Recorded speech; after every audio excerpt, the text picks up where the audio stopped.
Travel with পরিযায়ীতে আমরা শেষ কিছুদিন ধরে আপনাদেরকে রোড ভিডিও দিয়ে যাচ্ছি। আজকে আমরা আবার চলে এলাম আরেকটা রোড কন্ডিশনের ভিডিও নিয়ে। লাস্ট কয়েকবার আমরা আপনাদেরকে NH-12-এর যে সেকশনটা এই মুহূর্তে বানানো হচ্ছে, অর্থাৎ সন্তোষপুর থেকে রাজবেরিয়া অবধি যেইটুকু জায়গা এখন 4 লেনিংয়ের কাজ চলছে, সেই জায়গার ভিডিও দিয়েছিলাম, কিন্তু দুবারই দিয়েছিলাম রাত্রিবেলায়, কারণ আমরা রাত্রিবেলাতে গেছিলাম। এইবার যদিও এখন রাস্তার কন্ডিশন খুব একটা ভালো নয় এইদিকে, তারপরেও আপনাদের জন্য একটা ভিডিও দেবো বলেই এই দিক দিয়ে গেলাম। না হলে একবার ভেবেছিলাম ব্যারাকপুরের এদিক দিয়ে বেরিয়ে চলে যাব, ওদিক দিয়ে অনেক তাড়াতাড়ি হয় এবং অনেক ইজিও হয় আমার চালানোর জন্য। তারপরেও এই দিকটা দিয়ে গেলাম শুধুমাত্র আপনাদেরকে একটা ভিডিও দেওয়ার জন্য।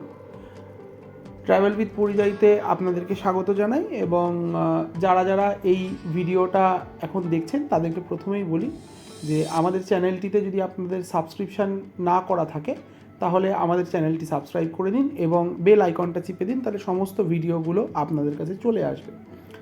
আমরা এই ধরনের ভিডিও মাঝে মধ্যেই দিয়ে থাকি যেখানে রোড কন্ডিশন দেখানো হয়। যারা ড্রাইভ করতে ভালোবাসেন আমাদের এই ভিডিওগুলি আপনাদের জন্য আমার ধারণা অত্যন্ত কাজের হবে।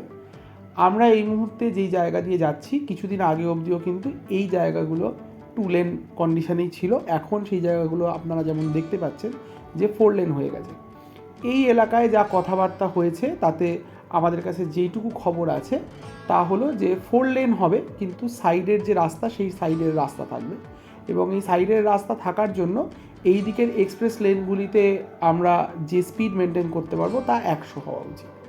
বেশিরভাগ জায়গা দিয়েই একটা করে ফ্লাইওভার করে দেওয়া হচ্ছে, অর্থাৎ ওভারপাস। যেমন এই জায়গাটা আপনারা দেখছেন, এখানটাতে কোনো রকম কোনো রোডের মাঝখান দিয়ে কোনো ডিভাইডার নেই, তার কারণ এই দিকগুলো দিয়ে পুরোপুরি ওভারপাস হয়ে থাকবে। এই মুহূর্তে আমরা যে জায়গাটা ক্রস করছি তা হলো কামদেবপুর হাটের অঞ্চল। এই জায়গাটাতে যতটুকু জায়গা আপনারা দেখতে পাচ্ছেন এই মুহূর্তে কোনো রকম কোনো ডিভাইডার দেওয়ার নেই, তার কারণ হচ্ছে যে এই জায়গাগুলিতে ওভারপাস হবে। যেমন আপনারা দেখতে পাচ্ছেন যে এখন কিন্তু অনেকটা কাজ হয়ে এসেছে। আমরা আর খানিকক্ষণের মধ্যে এমন কিছু জায়গা দিয়েও যাব যেই জায়গাটাতে একেবারেই তেমন কাজ হয়নি, আপনারা সেগুলো সবই দেখতে পাবেন। আমরা এই মুহূর্তে যেই রাস্তা দিয়ে যাচ্ছি এবং যা দেখতে পাচ্ছি তাতে বোঝা যাচ্ছে যে এই সেকশানটা দিয়ে যেতে গেলে কিন্তু আর হয়তো মাস 4-5-এর মধ্যে ধরে নেওয়া যেতে পারে যে ওভারপাসগুলো বাদ দিয়ে বাদ বাকি কাজ হয়ে যাওয়া উচিত, যদি কাজ ঠিকঠাকভাবে করতে পারে। এবং আমরা যেরকম দেখেছিলাম এর আগে রানাঘাটের ক্ষেত্রে কিংবা এরকম ধরনের আরও বেশ কিছু জায়গার ক্ষেত্রে, যে হঠাৎ করে কাজের স্পিডটা অনেকটা দ্রুত ধরে নিয়ে আর কি কাজ এগিয়ে নিয়ে গেছিলো, এই দিকেও যদি তাই করে তাহলে কিন্তু এই ব্যাপারটা অনেক সহজেই হয়ে যাবে। এই এত সকালবেলায় যখন আমরা বেরিয়েছি, যেমন আপনারা দেখতেই পাচ্ছেন যে এই মুহূর্তে 5:14 বাজে ঘড়িতে, আমি কিন্তু এই সময়টাতে প্রচণ্ড পরিমাণে সমস্যায় পড়ছিলাম। বারবার করে আমাকে কাঁচ পরিষ্কার করতে হচ্ছিলো, কারণ এসি ছাড়া আমি গাড়িটা চালাই না। কারণ এসি দিয়ে যদি না চালাই তাহলে ওই ধুলোর জন্য গাড়ির ভেতরটা প্রচণ্ড পরিমাণে আর কি ধুলো হয়ে যায়, এবং একই সাথে চালানোর পরে একটা প্রচণ্ড পরিমাণে ফ্যাটিগও কাজ করে আমাদের মধ্যে, যেটা আমি দেখেছি। সেই কারণে আমি সবসময় এসি দিয়েই চালাই আর কি, এসি অন করেই চালাই। তো এই ক্ষেত্রেও তাই করছিলাম, এবং এসি অন করার জন্য কিন্তু বারবার করে সামনের দিকটাতে ফগ হয়ে যাচ্ছিলো, যেই ফগটা আমার পরিষ্কার করতে বেশ অসুবিধা হচ্ছিল। মানে আমি যখন ওয়াইপার ইউজ করছিলাম তখনও ঠিকমতো করে ফগটা পরিষ্কার হচ্ছিল না, যেটা একটা অত্যন্ত সমস্যা তৈরি করছিল আমার জন্য। তো পরবর্তীকালে আমি বেশ কয়েকবার মোছামুছি করার পরে বুঝতে পারি যে না, এইভাবে হবে না। তখন ওই জল মেরে বারবার করে জল মেরে আবার ওয়াইপার চালিয়ে ওইভাবেই চালাতে আমি বাধ্য হই। তো যাই হোক, এই ধরনের জায়গাগুলো দিয়ে আর কি আমাকে প্রথম দিকে একটুখানি সন্তর্পণে চালাতে হয়েছিল, কারণ অনেক জায়গাতেই দেখা যাচ্ছে যে রাস্তা তৈরি হয়ে গেছে, আবার হঠাৎ করে হয়তো রাস্তাটা একটা জায়গায় তৈরি হয়নি, তো একটা প্রচণ্ড পরিমাণে বাম্প খাচ্ছিল আর কি। তো এই ব্যাপারগুলো একটুখানি অবশ্যই আমাকে দেখে চালাতে হচ্ছিল। কিন্তু তার থেকেও বেশি যে সমস্যাটা সেটা হচ্ছে যে এই এলাকায় গাড়ি যখন চলছে তখন কিন্তু প্রচণ্ড পরিমাণে ধুলো হচ্ছে। যেমন আপনারা দেখতে পাচ্ছেন যে দুদিকেই ডিভাইডার, যেহেতু মানে দুদিকের রাস্তার মাঝে যেহেতু ডিভাইডার রয়েছে, তো যেখান দিয়ে অলরেডি 4 লেন অপারেশনাল সেখান দিয়ে তো আমাদেরকে কোনো রকম কোনো সমস্যার মধ্যে পড়তে হয়নি। তার কারণ যেমনটা আপনারা জানেন যে মানে উল্টো দিক দিয়ে গাড়ি চলে আসার হঠাৎ করে সমস্যা নেই।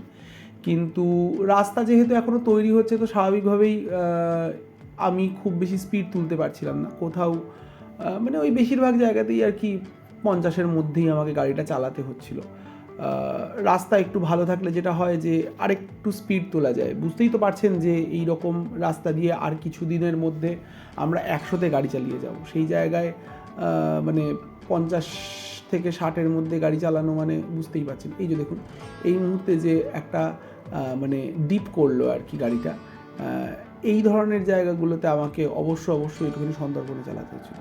সাইড দিয়ে কিন্তু চলে গেল নতুন যে রাস্তা টানা হচ্ছে, যে অ্যালাইনমেন্টের যে মানে অ্যালাইনমেন্টটা করা হচ্ছে আর কি, কার্ভটাকে অ্যালাইন করা হচ্ছে আর কি, সেই অ্যালাইনমেন্টের রাস্তাটা কিন্তু পাশ দিয়ে চলে গেল। আবার এক্ষুনি সামনে আপনারা দেখতে পাবেন যে ওই রাস্তাটা আবার এখানটাতে এসে মিশে যাচ্ছে।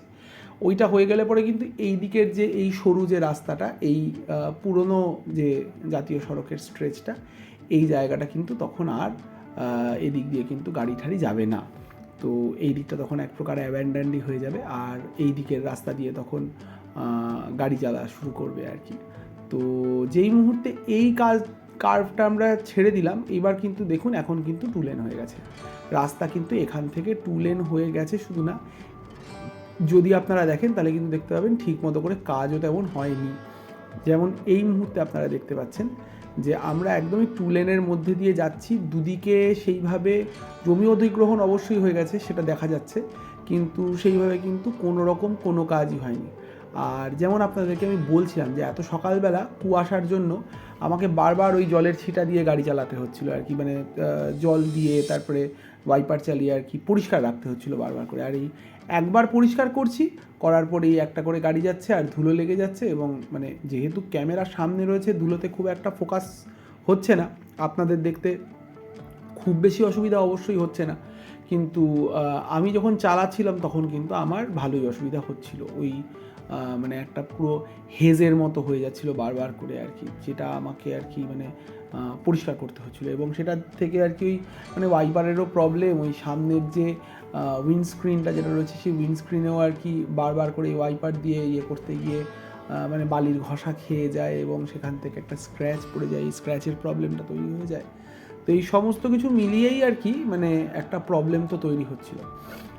যেমন আপনারা এই জায়গাটাতে দেখতে পাচ্ছেন এখন যে পাশের রাস্তাটা তৈরি হয়ে গেছে, কিন্তু মানে পুরোপুরি তৈরি হয়নি বলে আমরা ওদিক দিয়ে এখনও যেতে পারছি না। তো অবশ্যই কিছু কিছু জায়গায় তো কাজ হচ্ছে, কিন্তু এখনও কিন্তু এই মানে সন্তোষপুর থেকে একটু এগোলে পরেই আর কি মানে কামদেবপুর হাটটা ক্রস করার পরে আমডাঙ্গার আগ দিয়ে কিন্তু আপনারা দেখতে পাচ্ছেন যে মানে আমডাঙ্গা অবধি আর কি মানে কোনো কাজই সেইভাবে হয়নি। এখন যেরকম আমরা এই আমডাঙ্গা অঞ্চলটাই ক্রস করছি, একদমই ফাঁকা আমডাঙ্গা অঞ্চল, কারণ বেশ সকাল সকাল ক্রস করছি। এটা সকালবেলা চালানোর একটা অবশ্যই একটা অ্যাডভান্টেজ, যে আপনার মানে পরিষ্কার রাস্তা থাকে, খুব বেশি লোকজন থাকে না, যে জিনিসটা এই ধরনের রাস্তাগুলোতে তো প্রচণ্ড পরিমাণে সমস্যায় পড়তে হয়, যে মানে রাস্তা দিয়ে এত গাড়ি ঘোড়া যায়, এবং ওই মানে লোকজনের সিভিক সেন্সের প্রচণ্ড অভাব, যেটার জন্য আর কি মানে মাঝ রাস্তা দিয়ে হয়তো একটা সাইকেল চালাচ্ছে, একটা হাইওয়ের মতো জায়গাতে মাঝ রাস্তা দিয়ে যদি কেউ সাইকেল চালায়, তাহলে কীভাবে গাড়ি স্পিডটা তুলবে, তাই না? আর দেখুন উল্টো দিক থেকে কিন্তু শিলিগুড়ির বাস অলরেডি আসা শুরু হয়ে গেছে, পরপর দুটো শিলিগুড়ির বাস বেরিয়ে চলে গেল। এই মুহূর্তে রাস্তার কন্ডিশন আপনারা যেমন দেখতে পাচ্ছেন, যে মানে যেই রাস্তাটা রয়েছে সেই রাস্তাটাতেও এত পরিমাণে আর কি মাটি কাদা পড়ে রয়েছে আর কি কাজের ইয়ের জন্য, যে এই রাস্তাটা এখন আর ঠিক রাস্তার মতো নয় আর কি। মাঝখান দিয়ে হঠাৎ গাড়ি উঠে আসছে, এদিক ওদিক দিয়ে বাইক চলছে, মানে যদিও এখন খুবই কম, আর খানিকক্ষণের মধ্যে এই সব রাস্তা আর যাওয়ার মতো জায়গায় থাকবে না আর কি। তো এই দিকের রাস্তা দিয়ে এখন আমি অন্তত বলবো যে একদমই মানে আমি তো রেকমেন্ড করবো না এই দিক দিয়ে যাওয়া আর কি। তার থেকে অনেক বেটার হচ্ছে আমাদের কল্যাণী এক্সপ্রেসওয়ে ধরে নেওয়া। আমি যদিও একটা জিনিস যেটা দেখলাম সেটা হচ্ছে কল্যাণী এক্সপ্রেসওয়ে যারা বারাসাতে থাকেন তারা কিন্তু সাধারণভাবে যেটা আমাদের একটা ইয়ে হয়, যে টেন্ডেন্সি হয় যে এখান থেকে হেলাবরতলা এসে হেলাবরতলা থেকে ব্যারাকপুরের দিকের রোড ধরবো, তারপরে ওয়্যারলেস থেকে ঘুরে যাব।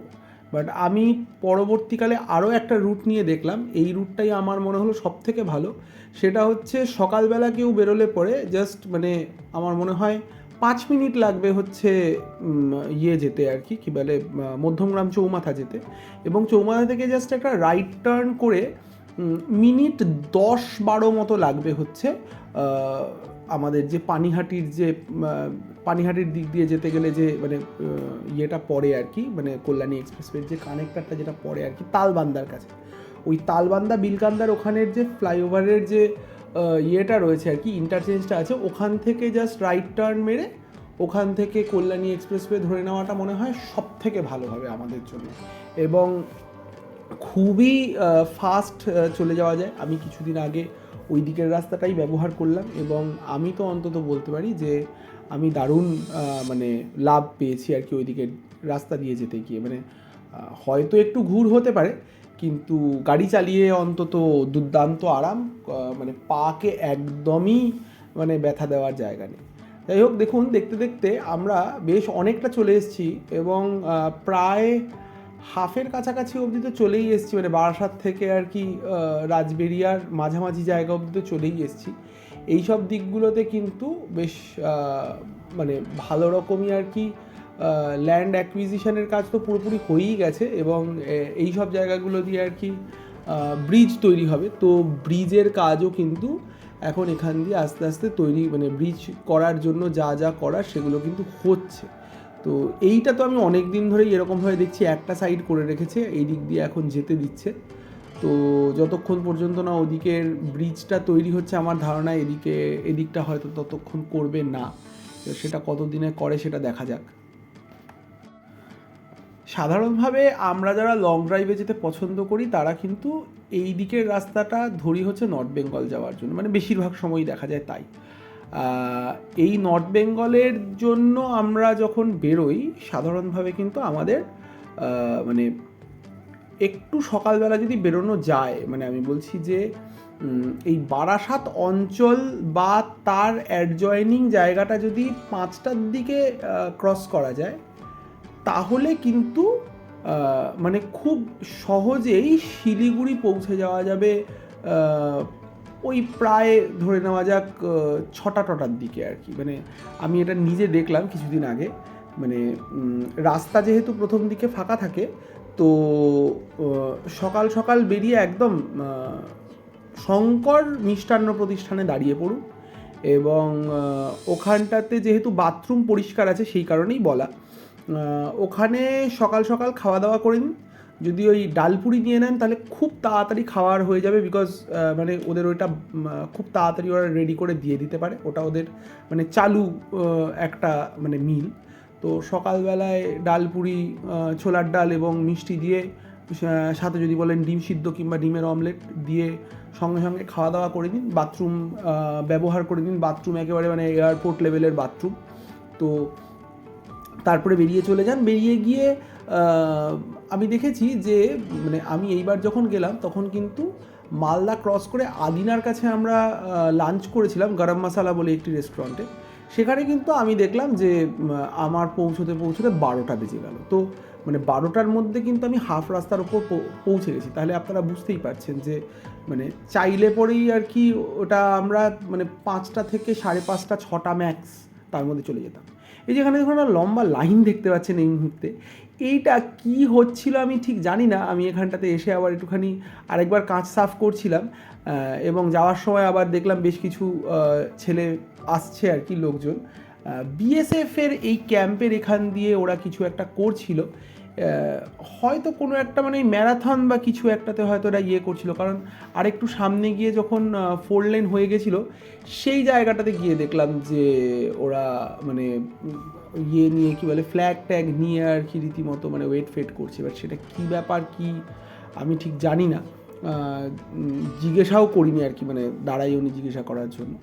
তো এই আর তারপরে মানে এই সব দিক দিয়ে যাওয়ার ক্ষেত্রে আরেকটা জিনিস যেটা আগেও বললাম আপনাদেরকে, যে মানে এত পরিমাণে ধুলো যে সেইটা একটা সমস্যা হচ্ছিল।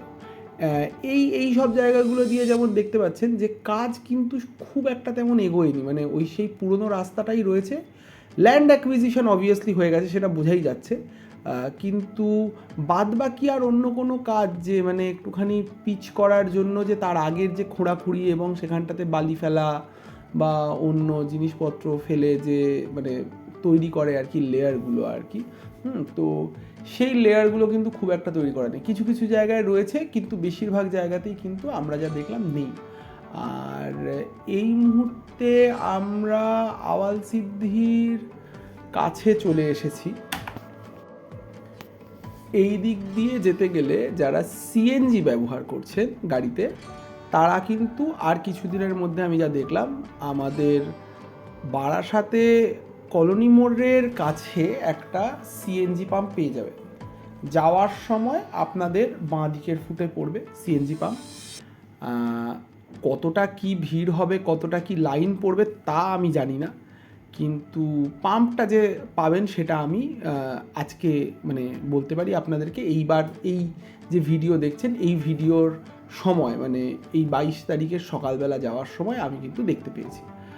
আর তারপরে এখন এই মুহূর্তে আমরা যেই জায়গাতে চলে এসেছি, এই রকম জায়গাতে একটি এইচপির পেট্রোল পাম্প আছে, যেই পেট্রোল পাম্পের আপনারা সাইনটা সামনে দেখতে পাচ্ছেন দূরে বাঁ দিকেই পড়ছে। এই এইচপির পেট্রোল পাম্পে কিন্তু আপনারা সিএনজি পাবেন। যদিও এইখানটাতে আমি লাস্ট যখন ভরিয়েছিলাম তখন প্রেশার মেশিন ছিল না, তাই জন্য খুব ভালো করে কিন্তু মানে ভরেনি আর কি। ওই ধরুন হাফ ট্যাঙ্ক মতো যেটা হয় আর কি প্রেশার মেশিন ছাড়া, সেই রকম হাফ ট্যাঙ্ক মতো ভরেছিল। সব থেকে ভালো যেটা আমি দেখলাম সেটা হচ্ছে কল্যাণীর যে পেট্রোল পাম্পটা যেখানে সিএনজি পাওয়া যায়, সেই পেট্রোল পাম্পটা। কল্যাণীর পেট্রোল পাম্পটা কিন্তু আপনারা গেলে পরে আমি দেখেছি, আমি এই দিনেই মানে 22 তারিখেই ফেরার সময় আবার কল্যাণীর পাম্পটা থেকে ভরিয়েছিলাম। তো তখন কিন্তু আমি দেখতে পেয়েছিলাম যে সেখানে লাইন আছে, কিন্তু লাইন কতটা না, ওই ধরুন সর্বসাকুল্যে আর কি 10টা গাড়ির লাইন। যেখানটাতে আপনারা কম বেশি সবাই জানেন যে আমাদের এদিকে আমি অন্তত মানে বারাসাতে তো দেখেছি যে 70-80টার কমে গাড়ির লাইন কোথাও নেই আর কি, এবং প্রত্যেকটা জায়গাতেই গাড়ি লাইন দিলে পরে মানে প্রায় একটা 2 ঘন্টার মতো লেগে যাচ্ছে, 3 ঘন্টা লেগে যাচ্ছে, কোথাও কোথাও 4-5 ঘন্টাও লেগে যায়। তো আমার তো সেই কারণে আর ভরানোই হয় না, মানে যারা ইয়েতে ভরায় আর কি, মানে কমার্শিয়াল গাড়ি যারা ভরায় তারা ভরায়, তাদের একটা ইয়ে রয়েছে আর কি, তারা এটা মানে রুটি রুজির জন্য করছে, খুব স্বাভাবিক। তারা চাইবে যতটা পর্যন্ত ভরিয়ে নেওয়া যায় সিএনজি, কিন্তু আমার সত্যি কথা বলতে অতক্ষণ মানে অপেক্ষা করার সময়ও নেই, এবং আমি পারিও না ওইভাবে, তো আমি ভরাই না আর কি। এই দেখুন আমরা কিন্তু এই মুহূর্তে জাস্ট আওয়াল সিদ্ধির মোড়টা ক্রস করলাম। যাই হোক, যেটা বলছিলাম আর কি, এই দিক দিয়ে যেতে গেলে আমি যেটা করি, আমি কিন্তু সকাল সকাল ভরিয়ে নিই আর কি। তখন আমি মানে ফাঁকাও পাই এই দিকগুলোতে, এবং মানে আপনি যত এদিকে যাবেন তত দেখবেন আপনি সমস্ত পাম্পগুলোই আর কি মানে মাছি মারছে এক প্রকার সিএনজির দিক থেকে। কারণ মানে পুরো সিএনজি ভর্তি রয়েছে ট্যাঙ্কে পাম্পগুলোতে, এদিকে মানে কোনো গাড়ি নেই সিএনজি নেওয়ার জন্য, আর আমাদের এখানটাতে কীরকম লাইন দিয়ে মরতে হয়। তো মানে আমি তো দেখলাম যে প্রথম যখন আমি সেদিন গেলাম কল্যাণীতে একেবারেই কোনো ভিড় ছিল না, মাঝে মধ্যে একটা দুটো ওই আমি যখন ভরাচ্ছিলাম সেই সময়টাতে একজন কি দুজন হয়তো পেট্রোল নিতে এসেছিল। তার পরবর্তী সময়তে আমি যখন উমরপুরের কাছ দিয়ে যাচ্ছি সেখানটাতেও দেখলাম যে ওই একজন দুজন পেট্রোল নিচ্ছে, আমিই ঢুকলাম, আমিই বেরোলাম সিএনজি নেওয়ার জন্য, আমার সামনে পিছনে আর কেউ সিএনজি নিতে ঢুকলোও না, কিছুই করলো না। তারপরে তো মালদা ক্রস করে যখন আমি ওই সূর্যপুরের ওখান দিয়ে যখন ভরালাম, তখন তো মানে পুরো পাম্পটাই আর কি মাছি মারছে, মানে ওখানটাতে কোনো লোকজন কেউই কিছু নেই। একজন সেই কোনো ক্রমে এলো, এসে আমাকে জাস্ট সিএনজি দিল, দিয়ে আবার ঢুকে গেল। এদিকে সিএনজি পুরো ভর্তি রয়েছে, আমি তো ব্যাপারটা বুঝলামই না যে কি হলো আর কি। তো এই হলো ব্যাপার স্যাপার আর কি। তো আমার অন্তত যখন আমরা বেরোই আর কি বাইরে যাই, তখন কিন্তু আমার সিএনজি ভরাতে খুব একটা সমস্যা হয় না। সমস্যা হয় মানে মূলত এই সিটির মধ্যে আর কি যখন ভরাই সেই সময়টাতে। তা যাই হোক, এই দেখুন এই মুহূর্তে আমরা এখন কিন্তু চলে এসেছি অনেকটাই কাছাকাছি, আর খানিকক্ষণের মধ্যেই এবার উঠে যাব। না, তাও যদিও অনেকক্ষণই সময় লাগবে আমাদের এখনও, মানে সদ্য তো আওয়াল সিদ্ধি আর খানিকক্ষণ আগে পেরোলাম, তো এখনও অবধি জিরাটও আসেনি আর কি।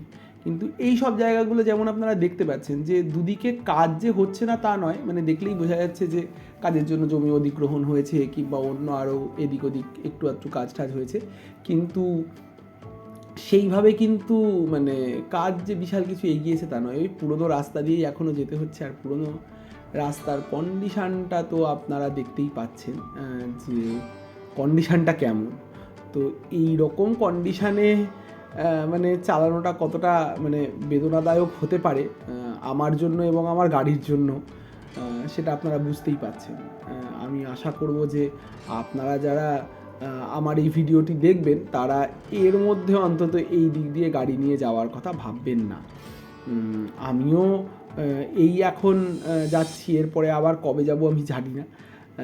এই দিকটাতে তো এলাম শুধুমাত্র আপনাদেরকে এই ভিডিওটা দেখানোর জন্য আর কি।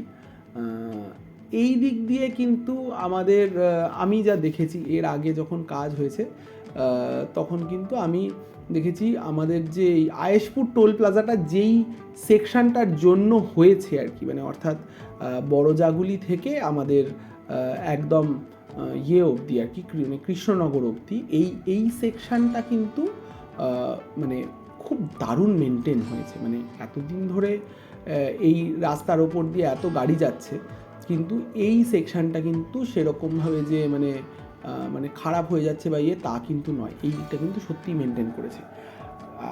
সেই তুলনায় কিন্তু আমি বলবো যে মানে যারা আপনারা নর্থ বেঙ্গলের দিকে যাচ্ছেন, যেই মুহূর্তে ডালখোলা থেকে ঘুরবেন আর কি, খুব সাবধানে এবং খুব স্লো গাড়ি চালাবেন। মানে এই মুহূর্তে আমি যে গাড়িটা চালাচ্ছি এখন, যেই রাস্তাটা আপনারা দেখতে পাচ্ছেন, এই রাস্তাটাতে আমি জানি যে আমাকে খুব স্লোলি গাড়ি চালাতে হবে, কারণ রাস্তা তৈরি হচ্ছে, স্বাভাবিকভাবেই রাস্তার কন্ডিশান খারাপ হবে। কিন্তু তৈরি হয়ে যাওয়ার পরে মানে আগের বছর যেই রাস্তাটা দিয়ে মানে ভালোভাবে চালালাম, সেই রাস্তা এতটা জঘন্য হয়ে যাবে এখন হঠাৎ করে, এটা মানে ভাবাটাই আর কি খুব কঠিন। এই দেখুন এখন আমরা জিরাটের কাছে চলে এসেছি প্রায়। এই জায়গা দিয়ে তো এর আগে দেখতাম যে প্রচণ্ড পরিমাণে নাকা চেকিং হয়, এখন তো আর নাকাও দেখি না। মানে আমার ধারণা মানে পুলিশও এখন আর এখানটাতে দাঁড়ায় না, কারণ মানে এত পরিমাণে ধুলো ওড়ে, আর মানে পুলিশকে এত ধুলো খেতে হবে। মানে এরপরে আর কি ওই আমাদের সেই ফটোকেমিক্যাল স্মগের জন্য যে জিনিসপত্রগুলো লাগে আর কি, মানে PM10 PM2.5 মার্কা যে মানে ওই পার্টিকুলেট ম্যাটারগুলো আর কি, হ্যাঁ, তো ওই ধরনের জিনিসপত্র আর কি, মানে পুলিশদের চেকিংয়ের মাঝখান থেকে পুলিশদের নাক দিয়ে ওই জিনিসপত্রগুলো ঢুকবে। তো এই আর কি, এই রকম জায়গা দিয়েই ছিল চেকপোস্টটা। এখন তো চেকপোস্টটাও আর দেখতে পাই না।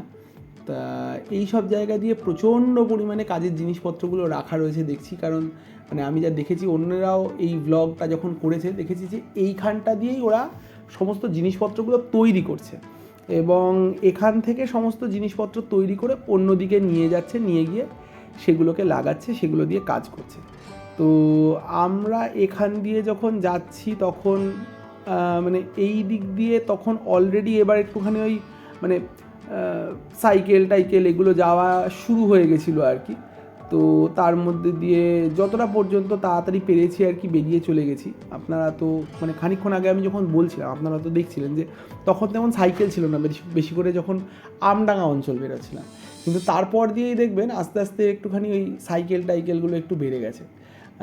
তারপরে তো মানে তার খানিকক্ষণের মধ্যে তো এই গাদামারা হাটের কাছে এসে তো একটা জ্যামেই পড়ে গেলাম, সেটা তো খানিকক্ষণের মধ্যেই আপনারা দেখতেও পাবেন। কিন্তু মানে এই যে দেখুন না, বারবার করে আমাকে জল দিতে হচ্ছে এবং জল দিয়ে আমাকে ওই ওয়াইপারটা মানে ঘোরাতে হচ্ছিল, কারণ মানে এতটা পরিমাণে মানে জমে যাচ্ছিল আর কি, মানে ধুলো কাদার মতো হয়ে মানে স্ক্রিনের মধ্যে জমে যাচ্ছিল, যে সেটাকে না সরালেই নয় এরকম একটা ব্যাপার হয়ে যাচ্ছিল।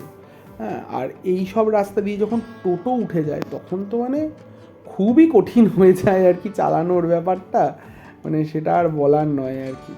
তো যাই হোক, তাও সকাল সকাল গেলে পরে একটা জিনিস কি যে মানে অতটা থাকে না, মানে একটু বেলার দিকে গেলে পরেই যেরকম মানে পাগলের মতো লোকজন বেড়ে যায়, সেইটা অন্তত থাকে না। তো সেই একটা অ্যাডভান্টেজ আমরা পেয়েছিলাম। আমি বহু আগে আরেকবার আমার দিদি জামাইবাবুর গাড়িতে গেছিলাম, সেই গাড়িতে মানে সেটা যখন গেছিলাম সেটা গেছিলাম আমরা চুপির চর অর্থাৎ পূর্বস্থলী। তো এই চুপির চর যাওয়ার সময় আমরা প্রায় বেরিয়েছিলাম মনে হয় 3-4টের দিকে আর কি। তো মানে সেই সময়টাতে এখান দিয়ে কোনো হাট বসেনি, কিচ্ছু হয়নি, আমরা সোজা জাস্ট বেরিয়ে চলে যেতে পেরেছিলাম। এইবার যেরকম আমরা কামদেবপুর হাটটা পাইনি ওই 5টার দিকে, তখন অবধি হাট শুরু হয়নি, কিন্তু এই সামনে এক্ষুনি আপনারা দেখতে পাবেন আমরা এসে একটুখানি আটকাবো, কারণ গাদামারা হাট কিন্তু অলরেডি চালু হয়ে গেছিলো ততক্ষণে, মানে আমরা যতক্ষণে গাদামারা হাটের কাছে পৌঁছেছি ততক্ষণে কিন্তু গাদামারা হাটটা মানে চালু হয়ে গেছিলো আর কি। তো চেষ্টা করবেন যতটা পর্যন্ত তাড়াতাড়ি বেরিয়ে চলে যাওয়া যায় যদি এই রাস্তা দিয়ে যান। আর কিছুদিনের মধ্যে তো সেই সব ব্যাপারগুলো আর থাকবে না, কারণ এই সব জায়গাগুলো দিয়ে সমস্ত ওভারপাস তৈরি হয়ে যাবে, এবং গাদামারা হাটের ওপর দিয়েও ওভারপাস তৈরি হওয়ার কথা আছে, যেমন আমডাঙ্গা এবং আওয়ালসিদ্ধির ওপর দিয়ে তৈরি হওয়ার কথা আছে। আর এই দেখুন বলতে বলতে চলে এলাম একখানা মারাত্মক জ্যামের সামনে। মানে এইটা দেখেই আমার মনে হচ্ছিলো মানে যদিও মারাত্মক নয়, কারণ মানে খুব তাড়াতাড়ি আর কি আমরা বেরিয়ে চলে যেতে পেরেছি, খুব বেশিক্ষণ দাঁড়াতে হয়নি, হয়তো ধরুন কতক্ষণ দাঁড়াতে হয়েছে, আমার ধারণা 3-4 মিনিট, সেটা এক্ষুনি দেখলেই আপনারা বুঝতে পারবেন আর কি। কিন্তু মানে প্রথম যখন এসে দাঁড়াচ্ছি তখন তো মনে হচ্ছিল যে ওরে বাবারে কতক্ষণ না জানি দাঁড়াতে হয়।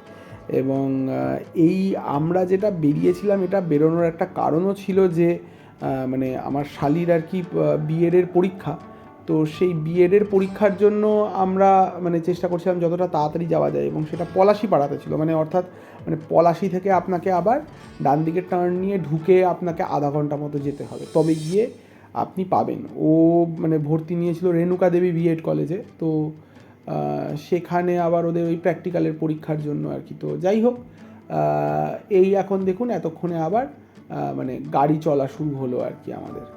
তো এখানটাতে আবার সামনে দিয়ে একটা ট্রাক ঢুকবে, তার জন্য আমাকে একটু দাঁড়াতে হয়েছিল। তো এই সব করে ঠোরে আর কি শেষ পর্যন্ত যখন বেরোলাম তখন দেখতে পেলাম যে গাদামারা হাট একদম মানে স্বমহিমায় শুরু হয়ে গেছে আর কি। তো এইবার বেরিয়ে তো আর খুব বেশিক্ষণের ব্যাপার না, এরপরে তো রাজবেরিয়া অল্প একটুখানি সময়। তো এইখান দিয়ে আমরা যখন গেছি তখন আমাদের একটা জিনিস আমরা যেটা বুঝলাম যে মানে আমাদের ইয়ে থেকে কি বলে ধরে নেওয়া যাক মানে হেলাবরতলা মোড় থেকে যতক্ষণ সময় লাগে এই রাস্তা দিয়ে যেতে, প্রায় ততক্ষণই লাগে ঘুরে যেতে, কিন্তু ওদিক দিয়ে মানে পায়ের একটুখানি মানে কষ্ট কম হয় ওদিক দিয়ে ঘুরে গেলে। আর যদি তেল বাঁচানোর ব্যাপার থাকে তাহলে এদিক দিয়ে গেলে পরে অবশ্যই একটু বেশি হয়তো তেলটা বেঁচে যায়, কারণ 10টা কিলোমিটার মানে কম ঘুরতে হয় আর কি। তো সেইটা আপনারা আপনাদের মতো করে মাথায় রাখবেন, মাথায় রেখে চালাবেন যে কোন দিক দিয়ে আপনাদের জন্য যাওয়াটা সহজ হচ্ছে। এইটুকু আমি বলতে পারি যে যারা বারাসাত অঞ্চলে অন্তত থাকেন তাদের জন্য কিন্তু দুদিক দিয়েই সমান সময় লাগবে, যেই কারণেই হয়তো গুগলও এই দিকের রাস্তাটাই আপনাদেরকে দেখাবে, কারণ সময়টাও প্রায় একই লাগছে, আবার রাস্তাটাও অনেকটা কম। তো এইবার আপনার ওপর ডিপেন্ড করছে যে আপনি মানে ঠান্ডা মাথায় একটুখানি পাকে রেস্ট দিয়ে চালাতে চান, নাকি আপনি সেরকম নয়, আপনি আপনার মতো জাস্ট মানে একটু তেল বাঁচিয়ে একটু কষ্ট করে হলেও যেতে চান আর কি। তো সেটা আপনার ওপর নির্ভর করছে। আর এইবার তো আপনারা বুঝতেই পারছেন যে প্রায় কাছাকাছি চলে এসেছি, আর খানিকক্ষণের মধ্যে উঠে যাব রাজবেরিয়া মোড়ে। আপনাদেরকে এটাই বলার যে আমাদের এই ভিডিওটা যদি আপনাদের জন্য হেল্পফুল হয়ে থাকে তাহলে অবশ্যই এই ভিডিওটিকে একটুখানি লাইক করে দেবেন। আমাদের চ্যানেলটি আপনারা প্লিজ সাবস্ক্রাইব করুন। আমরা দেখেছি যে আমাদের এই ভিডিওগুলো আমরা দেখেছি যে আমাদের চ্যানেলে যারা এই ভিডিওগুলি দেখছেন আপনারা কিন্তু আমাদের বেশিরভাগই সাবস্ক্রাইবার নন। আমাদের এই ভিডিওগুলোতে যদি আপনাদের কিছু উপকার হয় তাহলে কাইন্ডলি একটা সাবস্ক্রিপশান করে দিতে তো কিছু লাগে না, কিন্তু আপনারা সাবস্ক্রাইব করলে পরে আমরা একটুখানি একটা মনের জোর পাই এই কাজগুলো আরেকটু ভালো করে করার। আর যদি কোনো ভ্রমণ পিপাসু বন্ধু থাকে যাদের লং ড্রাইভে যাওয়ার ইচ্ছা রয়েছে বা যারা লং ড্রাইভ করে তাদের সঙ্গে কিন্তু আমাদের এই চ্যানেলটা অবশ্যই একটু শেয়ার করে দেবেন। যারা যারা ইন্টারেস্টেড এই ধরনের লং ড্রাইভে পরে যেতে, তাদের সাথেও শেয়ার করে দিতে পারেন। এই ধরনের রাস্তা দেখতে কার না ভালো লাগে। প্রত্যেকেরই আমাদের এরকম একটা রোড ভিডিও বা রোড মুভি হোক, মানে আমরা নিজেদের লাইফটাকে বেশ চিন্তা করতে ভালোবাসি যে নিজের জীবনটা সেটা রোড মুভির মতো হলে কেমন হতো আর কি। মানে আমরা রাস্তা দিয়ে যাচ্ছি গল্প করতে করতে, থিংস আর হ্যাপেনিং, এই ধরনের জিনিসপত্রগুলো আর কি। তো সেই ধরনের মানুষজনের সঙ্গেও আপনারা আমাদের এই ভিডিওগুলো শেয়ার করে দিতে পারেন। আর আমরা এখন চেষ্টা করছি এই ধরনের রোড ভিডিও, রোড কন্ডিশনের ভিডিও, নতুন নতুন রাস্তা, নতুন নতুন ডিরেকশানগুলো আপনাদের কাছে নিয়ে আসার জন্য। যদি আপনারা এই ধরনের কোনো ভিডিওর কোনো রকম রেকমেন্ডেশান আমাদেরকে দিতে চান, তাহলে সেটা আমাদের সঙ্গে কমেন্টে কিন্তু আলোচনা করতে পারেন। যদি আপনাদের মনে হয় যে কোনো একটি রাস্তা আপনারা জানতে চান, তাহলে সেক্ষেত্রে আমরা সেই ভিডিওগুলি আপনাদের কাছে নিয়ে আসার চেষ্টা করতে পারি। আর যদি আপনাদের এই রোড ভিডিওগুলো সম্বন্ধে কোনো প্রশ্ন থাকে, রোড কন্ডিশন সম্বন্ধে, জায়গার সম্বন্ধে, নির্দ্বিধায় সেগুলি আমাদের এই কমেন্ট বক্সেই ছুড়ে দিন। আমরা চেষ্টা করব যতটা সম্ভব আপনাদেরকে ডিটেলে এর ব্যাপারে কমেন্টেই জানিয়ে দিতে। যদি কোনো জায়গা, কোনো কথাবার্তা, কোনো ডিটেল যদি আমরা মিস করে যাই, তাহলে সেগুলি অবশ্যই কমেন্টে আমরা পূরণ করে দেবো। আর আপনাদের কোনো রকম কোনো যদি কিছু বলার থাকে আমাদেরকে, যে কোনো রকম কোনো সাজেশান কিছু দেওয়ার রয়েছে, সেটাও আমাদেরকে অবশ্যই জানিয়ে দেবেন এই চ্যানেলেরই কমেন্ট বক্সে। আর এই মুহূর্তে দেখুন, আপনাদের সাথে কথা বলতে বলতে আমরা চলে এসেছি একদম শেষের দিকে। এইবারের যে সাইড দিয়ে যে ইয়েটা রয়েছে আর কি, ওভারপাসটা আমরা এখন ক্রস করছি। এই ওভারপাসটা শেষ হলে পরেই কিন্তু আমরা রাজবেরিয়া মোড় চলে আসব। অর্থাৎ এখন আপনারা যে জায়গাটা দেখতে পাচ্ছেন সেটা কিন্তু রাজবেরিয়া মোড়। তো এই রাজবেরিয়া থেকে এবার সামনেই আপনারা দেখতে পাবেন এক্ষুনি যে নতুন যে রাস্তা তৈরি হয়েছে অলরেডি, এই রাস্তা কিন্তু এবার শুরু হয়ে যাচ্ছে, 4 লেন রোড। তো আমরা চলে এসেছি একদম শেষে। তো কেমন লাগলো অবশ্যই আমাদেরকে জানাবেন। আর দেখতে থাকুন ট্রাভেল উইথ পরিযায়ী।